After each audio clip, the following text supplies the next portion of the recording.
¿Alguna vez te ha pasado de que frutas como el plátano o inclusive la palta se negrearon? Pues a este proceso se le conoce como parreamiento enzimático.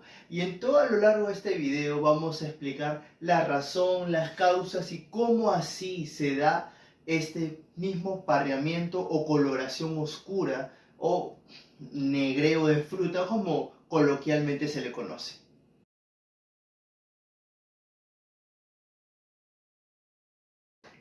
Hola, ¿qué tal?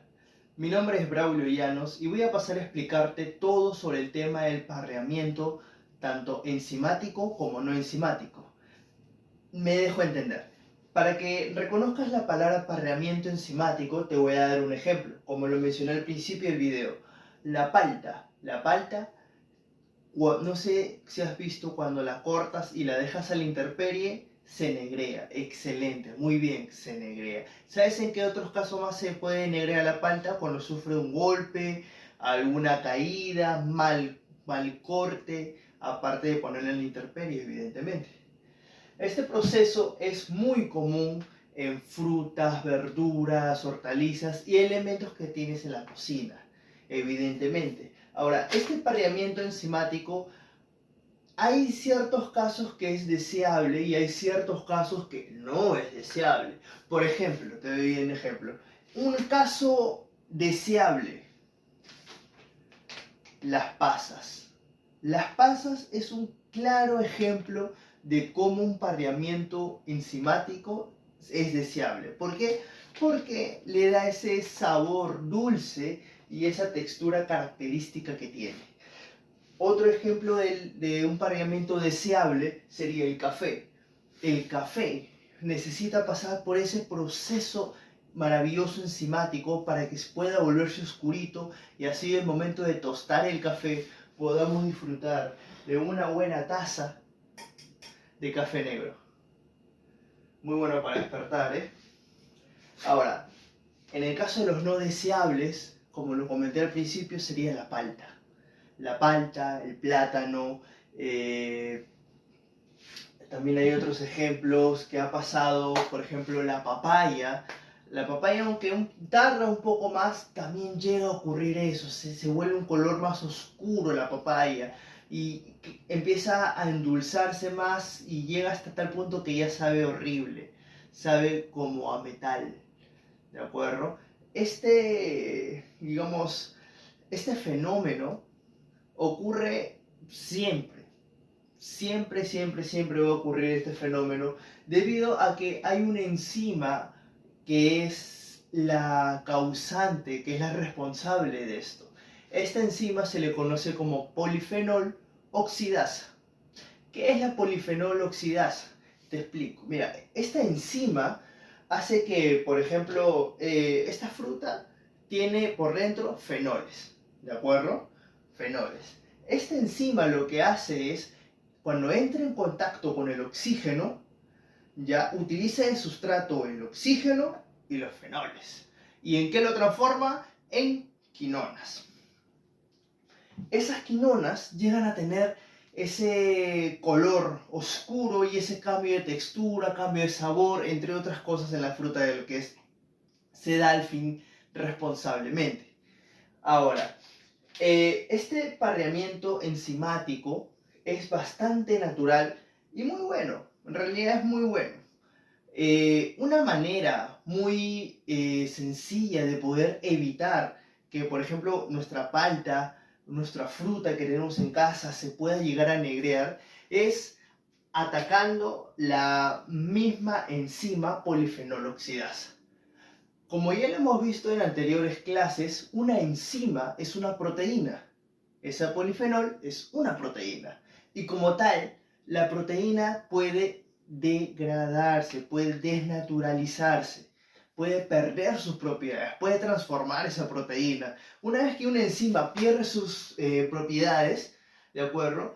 No puede llegar a convertir de forma correcta los sustratos para que se pueda negrear la fruta.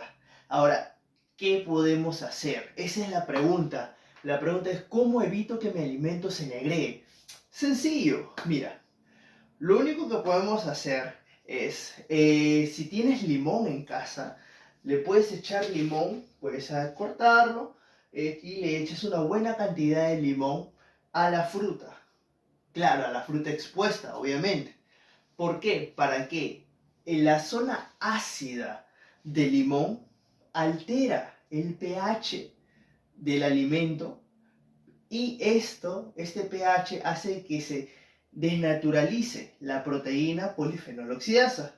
Por ende, el parriamiento se va a retardar. Ojo, no podemos eliminar por completo la enzima, o si no, los alimentos no durarían siempre. Pero sí podemos retrasar el proceso, retardar el proceso.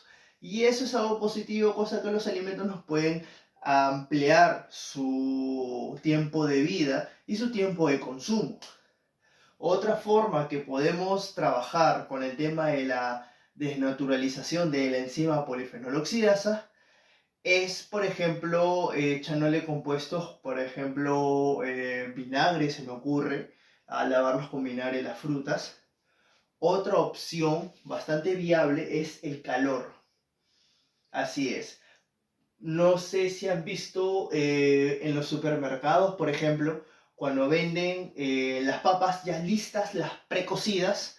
Esas papas, las papas de por sí tú la cortas acá y pasan unas 3-4 horas y ya está negra. Se empieza a negrear, se empieza a poner fea, marroncita la papa. ¿De acuerdo? Pero, ¿por qué las papas de allá no se ponen así? Sencillamente porque las precocen. Ese es un método de acción para que se pueda alargar el tiempo de vida. Se precocen. Al momento de estar en contacto con el fuego, ¿de acuerdo? La proteína sufre un cambio de temperatura y esto se ve a que la proteína se desnaturalice. Otra de las formas para poder evitar que la fruta o el alimento se empiece a oxidar, se empiece a decolorar, cambiar de color, un color más oscuro, también sería la otra opción, como lo había mencionado al principio, la enzima necesita el sustrato para poder hacer la producción de quinones. Entonces, no podemos ausentar los fenoles porque evidentemente no somos químicos de laboratorio para poder estar trabajando en todos los alimentos. Sin embargo, sí podemos ausentar el oxígeno. ¿Cómo? Sellando los alimentos al vacío.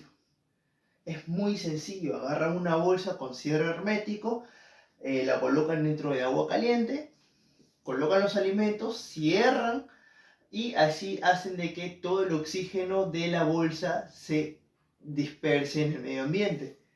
Eso provoca que se pueda sellar al vacío el alimento, se guarda en la nevera y ese alimento te va a durar al menos una semana y eso, aproximadamente, claro.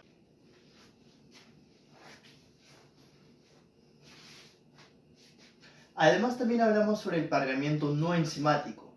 ¿Qué quiere decir? Que no utiliza ningún tipo de enzima para que se dé esta coloración.